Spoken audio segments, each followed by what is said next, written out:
தமிழகத்தில் எதிர்வரும் நாட்களில் வெப்பநிலை அதிகரித்தே காணப்படும் என சென்னை வானிலை ஆய்வு மையம் தெரிவித்துள்ளது. இதுகுறித்து வெளியிடப்பட்டுள்ள அறிக்கையில் அடுத்த 5 நாட்களுக்கு குமரிக்கடல், மன்னார் வளைகுடா, தென் தமிழக கடலோர பகுதிகளில் சூறாவளி காற்று மணிக்கு 35 முதல் 45 கிலோமீட்டர் வேகத்திலும் இடையிடையே 55 கிலோமீட்டர் வேகத்திலும் வீசக்கூடும் என்று தெரிவிக்கப்பட்டுள்ளது.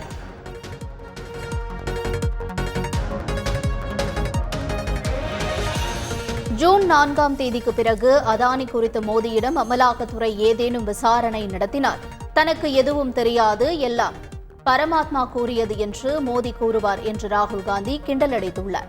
பீகார் மாநிலம் பக்தியார்பூரில் நடைபெற்ற காங்கிரஸ் கட்சியின் தேர்தல் பிரச்சார பொதுக்கூட்டத்தில் கலந்து கொண்டு உரையாற்றினார். அப்போது பிற்படுத்தப்பட்ட மக்களுக்கு இன்று கிடைத்துள்ள நிலம், கல்வி, சுகாதாரம், இடஒதுக்கீடு எல்லாம் இந்திய அரசியல் சாசனம் வழங்கியவை என்றும் குறிப்பிட்டார்.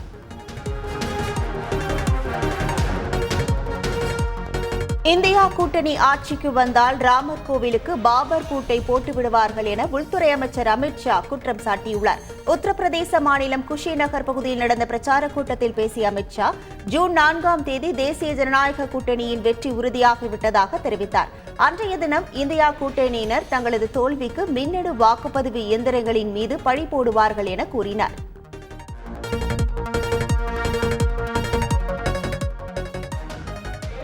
பீகாரில் உள்ள பாலிகஞ்சில் ராகுல் காந்தி பிரச்சார மேடையின் மையப்பகுதிக்கு வரும்போது மேடையின் ஒரு பகுதியானது திடீரென உடைந்து உள்நோக்கி சென்றது. ஆனால் அதனை கொஞ்சமும் பொருட்படுத்தாமல் ராகுல் காந்தி உடனே தொண்டர்களை நோக்கி கையசைத்தார். அப்போது ராகுல் காந்தி கீழே தடுமாறி விழாமல் இருக்க ஆர்ஜேடியை சேர்ந்த மிஸ்ஸா பார்த்தி அவரின் கையை பிடித்துக் கொண்டார். ராகுல் காந்தி ஜிந்தாபாத்,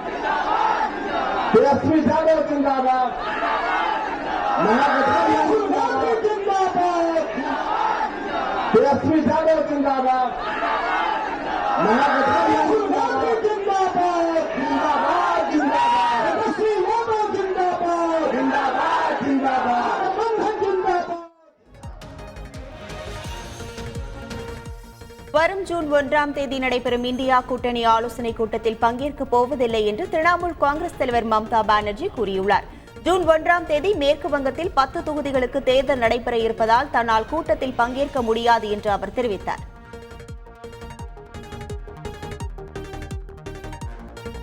ஆட்சி அதிகாரத்தை அடைவதுதான் பாஜக மற்றும் பிரதமர் மோடியின் ஒரே நோக்கம் என்று காங்கிரஸ் பொதுச் செயலாளர் பிரியங்கா காந்தி கூறியுள்ளார். ஹிமாச்சல் பிரதேச மாநிலம் சம்பா பகுதியில் நடைபெற்ற பிரச்சார பொதுக்கூட்டத்தில் கலந்து கொண்டு பேசிய அவர், ஹிமாச்சல் பிரதேசத்தை தனது 2வது வீடு என கூறும் பிரதமர் மோடி மிகப்பெரிய பேரிடர் ஏற்பட்ட போது அவர் தனது முகத்தை கூட காட்டவில்லை என்று குற்றம் சாட்டினார். தேர்தல் ஆணையம் நடுநிலையோடு செயல்படுகிறதா என்ற சந்தேகம் நாடு முழுவதும் எழுந்துள்ளதாக இந்திய கம்யூனிஸ்ட் கட்சியின் தேசிய பொதுச் செயலாளர் டி ராஜா தெரிவித்துள்ளார். ஈரோட்டில் செய்தியாளர்களை சந்தித்த அவர், தேர்தல் ஆணையம் நேர்மையானதா என்ற கேள்வி எழுந்துள்ளதாகவும் தெரிவித்தார். முன்னாள் முதல்வர் ஜெயலலிதா ஒரு இந்துத்துவவாதிதான், அது குறித்து விவாதிக்க தயார் என்று தமிழக பாஜக தலைவர் அண்ணாமலை தெரிவித்துள்ளார். RSSக்கு அலுவலகம் கட்டித்தருவதாக கூறியவர் ஜெயலலிதா என்றும் அனைவரையும் அரவணைத்து செல்வதுதான் இந்துத்துவா என்று அண்ணாமலை கூறியுள்ளார். ஜெயலலிதாவை இந்துத்துவவாதி என்று சொல்வதில் என்ன தவறு என்றும் அண்ணாமலை கேள்வி எழுப்பியுள்ளார்.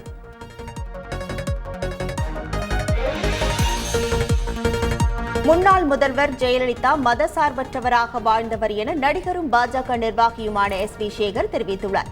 இது தொடர்பாக தனது எக்ஸ் தளத்தில் வெளியிட்ட பதிவில், இந்துத்துவவாதி என அழைப்பதை ஜெயலலிதா விரும்ப மாட்டார் எனவும், சமுதாயத்தில் ஒரு ஆன்மீகவாதியாக மதசார்பற்ற தலைவராக வாழ்ந்தவர் எனவும் குறிப்பிட்டுள்ளார்.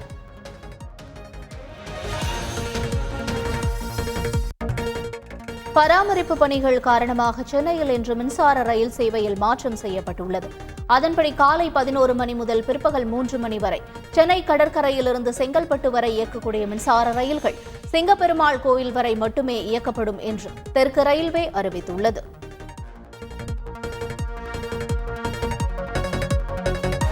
வங்கதேசத்தில் ரீமால் புயல் கரையை கடந்தபோது கனமழை மற்றும் பலத்த சூறை காற்றால் 11 பேர் உயிரிழந்துள்ளனர். வங்கதேசத்தில் ஜலசக்தி, பரிஷல், பட்டுவகாளி, ராஜ்பூர் உட்பட 19 மாவட்டங்கள் கடுமையாக பாதிக்கப்பட்டுள்ளதாக தெரிவிக்கப்பட்டுள்ளது. ஆறுகளில் வெள்ளப்பெருக்கு ஏற்பட்டதோடு தாழ்வான இடங்களில் தண்ணீர் சூழ்ந்துள்ளது. இதனால் 1.5 லட்சத்திற்கும் அதிகமான வீடுகள் சேதமடைந்துள்ளன. 8 லட்சத்திற்கும் அதிகமான மக்கள் முகாம்களில் தங்க வைக்கப்பட்டுள்ளனர். 52,146 கால்நடைகள் பாதுகாப்பான இடங்களுக்கு கொண்டு செல்லப்பட்டுள்ளதாகவும் பெரிய அளவில் பாதிப்பு ஏற்படவில்லை என்றும் வங்கதேச அரசு தெரிவித்துள்ளது. தேசிய திறந்த நிலைப்பள்ளி நிறுவனம் அளிக்கும் படிப்பு சான்று தமிழகத்தில் அரசு வேலைவாய்ப்புக்கு செல்லாது என்ற அரசாணைக்கு இடைக்கால தடை விதித்து சென்னை உயர்நீதிமன்றம் உத்தரவிட்டுள்ளது. அரசாணையை எதிர்த்து தேசிய திறந்த நிலை பள்ளியில் படிக்கும் மாணவர்கள் திருவள்ளூரைச் சேர்ந்த விஷ்ணு சந்தோஷ் சார்பில் சென்னை உயர்நீதிமன்றத்தில் வழக்கு தொடரப்பட்டது. இந்த வழக்கை விசாரித்த நீதிபதி சுவாமிநாதன் தமிழக அரசின் அரசாணைக்கு இடைக்கால தடை விதித்து மனுவுக்கு பதிலளிக்கும்படி தமிழக அரசுக்கு உத்தரவிட்டுள்ளார். நெல்லை காங்கிரஸ் தலைவர் ஜெயக்குமார் உயிரிழந்த விவகாரத்தில் டிஎன்ஏ பரிசோதனைக்காக அவரின் குடும்ப உறுப்பினர்கள் இரத்த மாதிரி சேகரிக்கப்பட்டுள்ளது. ஜெயக்குமாரின் மகன் மற்றும் அவரது குடும்ப உறுப்பினர்களின் இரத்த மாதிரிகள் எடுக்கப்பட்டு டிஎன்ஏ பரிசோதனைக்காக மதுரை மண்டல தடய அறிவியல் ஆய்வகத்துக்கு அனுப்பி வைக்கப்பட்டுள்ளது. டிஎன்ஏ பரிசோதனை முழுமையாக முடிக்கப்பட்டு விரைவில் அறிக்கை நீதிமன்றத்தில் சமர்ப்பிக்கப்படும் என அரசு ராஜாஜி மருத்துவமனை நிர்வாகம் தெரிவித்துள்ளது. சவுக்கு சங்கர், ஃபெலிக்ஸ் ஜெரால்ட் ஆகியோரின் ஜாமீன் மனு 30ஆம் தேதிக்கு ஒத்திவைக்கப்பட்டுள்ளது.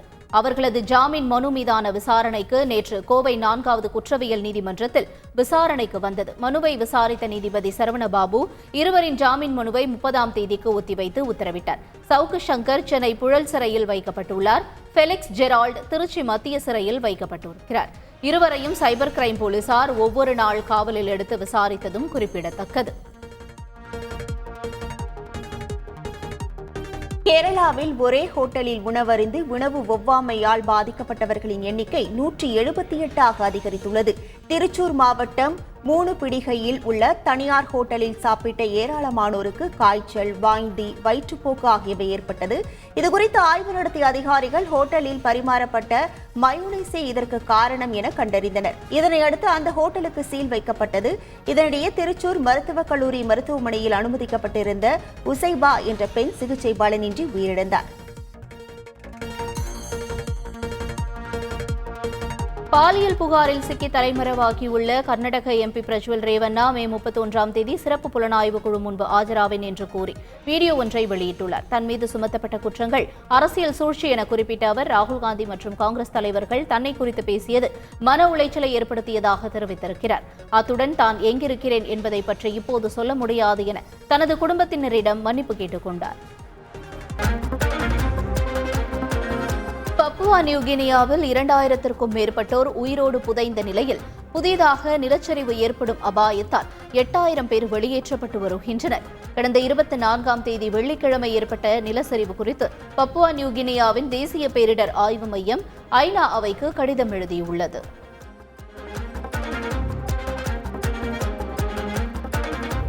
ராணுவ உளவு செயற்கைக்கோளுடன் வடகொரியா ஏவிய ராக்கெட் நடுவானில் வெடித்து சிதறியது. மல்யன் யாங் 1 என்ற செயற்கைக்கோளை புதிய வகை ராக்கெட் மூலம் வடக்கு பியாங்யாங் மாகாணத்தில் உள்ள சோஹே ஏவுதளத்தில் இருந்து ஏவப்பட்டது. விண்ணை நோக்கி சென்று கொண்டிருந்த சிறிது நேரத்தில் திடீரென ராக்கெட் வெடித்து சிதறியது. ராக்கெட் ஏவும் முயற்சி தோல்வியில் முடிந்ததாக வடகொரியா அதிகாரப்பூர்வமாக அறிவித்துள்ளது.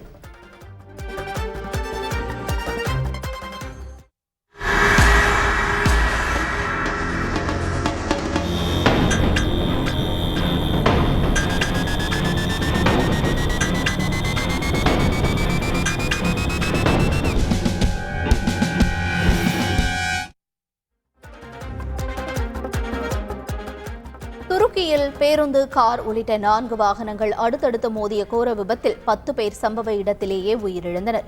மேலும் 30க்கும் மேற்பட்டோர் படுகாயமடைந்தனர். விபத்தில் காயமடைந்தவர்கள் மீட்கப்பட்டு அருகில் உள்ள மருத்துவமனையில் அனுமதிக்கப்பட்டுள்ளனர்.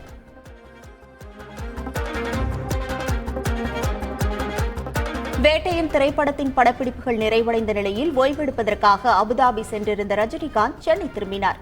11 நாட்கள் அபுதாபியில் தங்கியிருந்த நிலையில் ஐக்கிய அரபு அமீரகம் ரஜினிகாந்துக்கு கோல்டன் விசா வழங்கி கௌரவித்தது.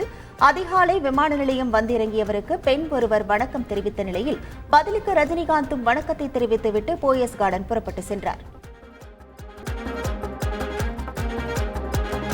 T20 உலகக்கோப்பைக்கான பயிற்சி ஆட்டங்கள் நடைபெற்று வரும் நிலையில் ஆஸ்திரேலிய அணி நாளை நமீபியாவுடன் வரும் 31ஆம் தேதி வெஸ்ட் இண்டீஸுடன் மோதல் உள்ளது. இந்த நிலையில் Cummins, Starc, Cameron Green, Travis Head, Stoinis ஆகியோர் IPL போட்டிகளில் பங்கேற்றதால் பயிற்சி ஆட்டங்களுக்கு ஓய்வு கேட்டுள்ளனர்.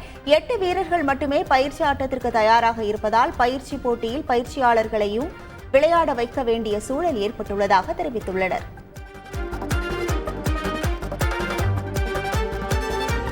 இங்கிலாந்து, பாகிஸ்தான் அணிகள் மோதும் 3வது T20 போட்டி கார்டிஃப் மைதானத்தில் இன்று நடைபெறுகிறது.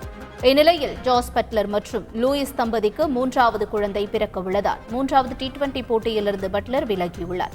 அவருக்கு பதிலாக மொயின் அலி இங்கிலாந்து அணியின் கேப்டனாக செயல்பட உள்ளார். பட்லர், லூயிஸ் தம்பதிக்கு வாழ்த்து தெரிவித்து இங்கிலாந்து கிரிக்கெட் வாரியம் எக்ஸ் தளத்தில் பதிவிட்டுள்ளது. நெல்லை மாவட்டத்தில் தொடர் மழை காரணமாக நெற்பயிர்கள் சேதமடைந்ததை இயற்கை பேரிடராக கருதி உரிய நிவாரணம் வழங்க வேண்டும் என்று முதலமைச்சருக்கு சபாநாயகர் அப்பாவு கடிதம் எழுதியுள்ளார். நெல்லை மாவட்ட நிர்வாகம் முழுவதும் சேதத்தை ஆய்வு செய்து நிவாரணம் கிடைக்க ஆவணம் செய்யும்படி அந்த கடிதத்தில் அப்பாவு தெரிவித்துள்ளார். அண்ணன் திருமாவளவன் அவர்களுக்கு என்னுடைய வேண்டுகோள், பேசும் பொழுது ஒரு பொறுப்போடு ஒரு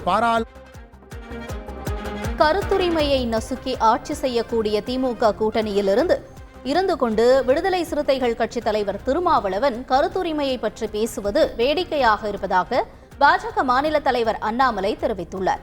திமுக ஆட்சியில் மாற்று கருத்து உடையவர்கள் கைது செய்யப்படுவதாக குற்றம் சாட்டிய அவர், மோடி ஆட்சியில் மாற்று கருத்து உடையவர்களுக்கு அச்சுறுத்தல் தரவில்லை என்று கூறினார்.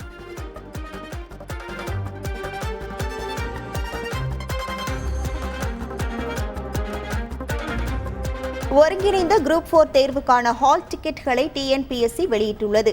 கிராம நிர்வாக அலுவலர், தட்டச்சர், நில அளவையர், சுருக்கெழுத்தர், இளநிலை உதவியாளர் என பல்வேறு பணிகளில் காலியாக உள்ள 6244 பணியிடங்களை நிரப்ப ஜூன் 9ஆம் தேதி போட்டித் தேர்வு நடைபெறுகிறது.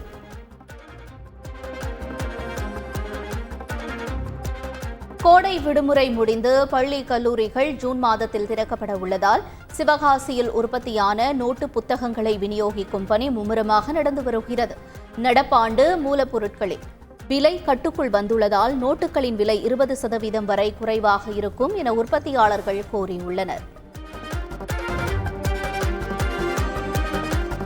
திண்டுக்கல் மாவட்ட ஆட்சியர் அலுவலகத்தில் உள்ள உள்ளாட்சி நிதி தணிக்கை துறை உதவி இயக்குநர் அலுவலகத்தில் லஞ்ச ஒழிப்பு போலீசார் அதிரடி சோதனை நடத்தினர். சோதனையில் கணக்கில் வராத சுமார் 2 லட்சம் ரூபாய் பணத்தை கைப்பற்றியுள்ளனர். தொடர்ந்து அதிகாரி, அலுவலர் மற்றும் ஊழியர்களிடம் போலீசார் விசாரணை நடத்தி வருகின்றனர்.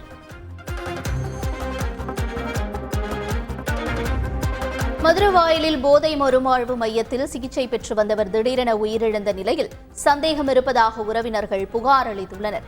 புளியந்தோப்பைச் சேர்ந்த வசந்தகுமார் குடிப்பழக்கத்திலிருந்து விடுபட வானகரத்தில் உள்ள தனியார் போதை மறுவாழ்வு மையத்தில் சிகிச்சை பெற்று வந்த நிலையில் அவர் திடீரென உயிரிழந்துள்ளார்.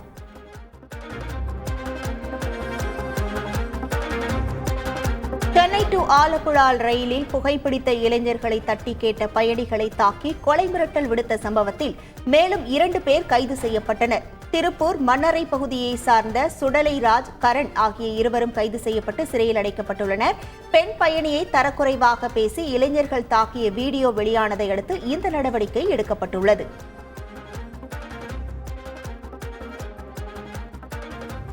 புதுச்சேரி முதலியார்பேட்டை நகராட்சி அலுவலகம் அருகே டிரான்ஸ்பார்மர் பட்டாசு போல வெடித்துச் சிதறியதால் பரபரப்பு ஏற்பட்டது. உயர் மின் அழுத்தம் காரணமாக வெடித்துச் சிதறியது. மேலும் டிரான்ஸ்பார்மரில் தீயும் கொழுந்துவிட்டு எரிந்தது.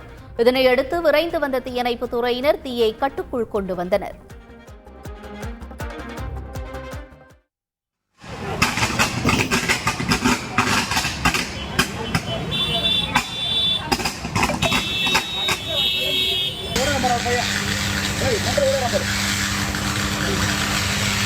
இந்த ஆட்டோவெல்லாம் எடுத்துருக்கலாம்.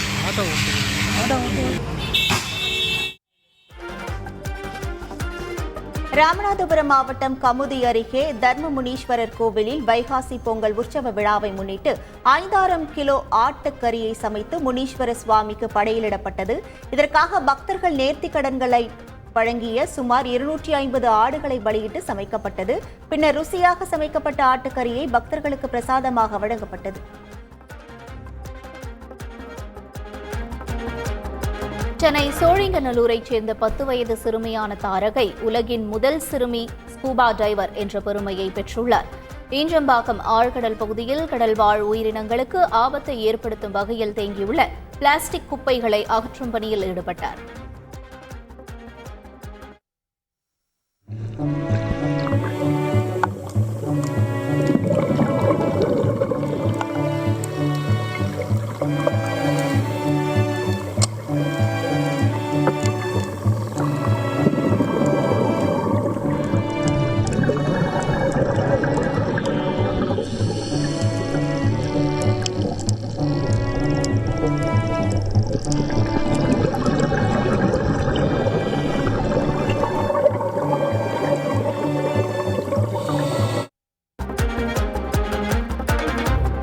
மகன் எழுதிய பாடலில் பிறமொழி வார்த்தைகள் இருப்பது குறித்து கவிஞர் வைரமுத்து விளக்கமளித்துள்ளார்.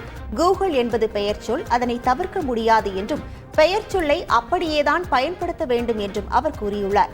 ஷேக்ஸ்பியரை செகப்பிரியர் என்று தமிழ்படுத்துவதில் உடன்பாடில்லை என்றும் வைரமுத்து தெரிவித்துள்ளார்.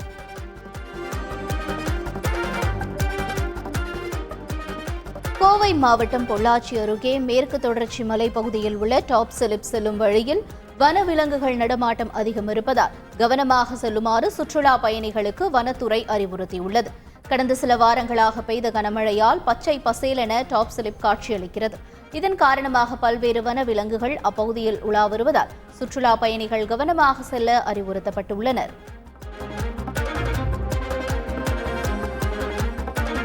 சென்னை அம்பத்தூரில் சாதாரண கட்டைகள் என நினைத்து செம்மரக்கட்டைகளை வாங்கிவிட்டதாக மர வியாபாரி வாக்குமூலம் அளித்துள்ளார். தனியார் மர குடோனிலிருந்து 41 செம்மரக்கட்டைகள் பறிமுதல் செய்யப்பட்டது. இது தொடர்பாக உரிமையாளர் தமிழ்ச்செல்வனை விசாரித்ததில் மாட்டுக் கொட்டகையில் கடந்த சில கட்டைகளை சேர்த்து வாங்கினேன் என்றும் அவை செம்மரக்கட்டைகள் என்பது தெரியாது என்றும் தெரிவித்துள்ளார். இதுகுறித்து வனச்சரக அதிகாரிகள் தீவிரமாக விசாரித்து வருகின்றனர்.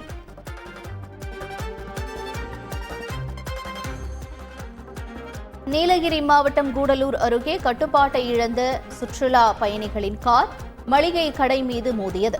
கேரளாவைச் சேர்ந்த 2 பேர் காரில் உதகைக்கு சுற்றுலா வந்தனர். அவர்கள் கூடலூர் அருகே முதல் மைல் பகுதியில் வரும்போது காரானது கட்டுப்பாட்டை இழந்து மளிகை கடை ஒன்றில் மோதியது. இந்த விபத்தின் சிசிடிவி காட்சிகள் தற்போது வெளியாகியுள்ளது.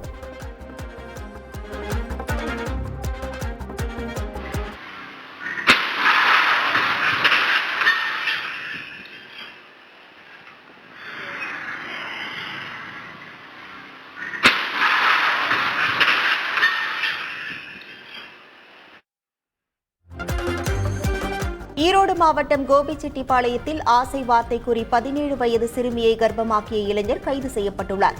சிறுமியின் பெற்றோர் விஸ்வநாதன் மீது மகளிர் காவல் நிலையத்தில் புகார் அளித்தனர். போக்சோ சட்டத்தின் கீழ் வழக்கு பதிவு செய்த போலீசார் இளைஞர் விஸ்வநாதனை கைது செய்தனர். மயிலாடுதுறை மாவட்டம் சீர்காழி அருகே 3வது முறையாக தெருநாய் கடித்துள்ள சம்பவம் நடைபெற்றுள்ளது. ஏற்கனவே 2 சிறுவர்கள் பாதிக்கப்பட்டிருந்த நிலையில் மேலும் 2 சிறுவர்கள், ஒரு முதியவர் உள்ளிட்ட 4 பேரை தெருநாய் கடித்துள்ளது.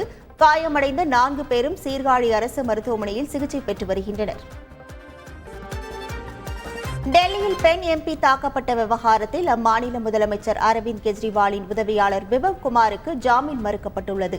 இது தொடர்பாக டெல்லி நீதிமன்றத்தில் நடந்த விசாரணையின் போது புகார்தாரரான ஆம் ஆத்மி எம்பி ஸ்வாதி மாலிவால் இந்த சம்பவத்திற்கு பிறகு கொலை, பாலியல் வன்கொடுமை உள்ளிட்ட மிரட்டல்கள் வருவதாக தெரிவித்தார். பிபவ் குமாருக்கு ஜாமீன் வழங்கினால் தன் குடும்பத்தினருக்கு அச்சுறுத்தல் இருப்பதாகவும் ஸ்வாதி மாலிவால் தெரிவித்தார். ரஃபா மீதான தாக்குதல் தவறாக போய்விட்டதாக இஸ்ரேல் பிரதமர் பெஞ்சமின் நெதன்யாகு ஒப்புக்கொண்டுள்ளார். பொதுமக்களை கொல்ல வேண்டும் என்ற நோக்கத்தில் நடத்தப்பட்டது அல்ல என்று இஸ்ரேல் பிரதமர் பெஞ்சமின் நெதன்யாகு தெரிவித்திருக்கிறார்.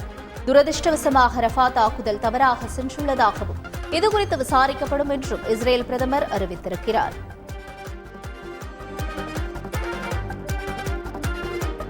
ரஃபாவில் இஸ்ரேல் ராணுவம் நடத்தி வரும் தாக்குதலுக்கு ஐநாவின் ஆண்டனியோ குட்டரஸ் கடும் கண்டனம் தெரிவித்துள்ளார். முகாம்கள் மீது தாக்குதல் நடத்தி அப்பாவி பொதுமக்கள் கொல்லப்படுவதாகவும் இந்த கொடூரம் நிறுத்தப்பட வேண்டும் என்றும் வலியுறுத்தியுள்ளார். அதே நேரத்தில் ரஃபா மீதான இஸ்ரேலின் தாக்குதல் குறித்து விவாதிக்க ஐநா பாதுகாப்பு அவை இன்று அவசர கூட்டத்தை நடத்த உள்ளது.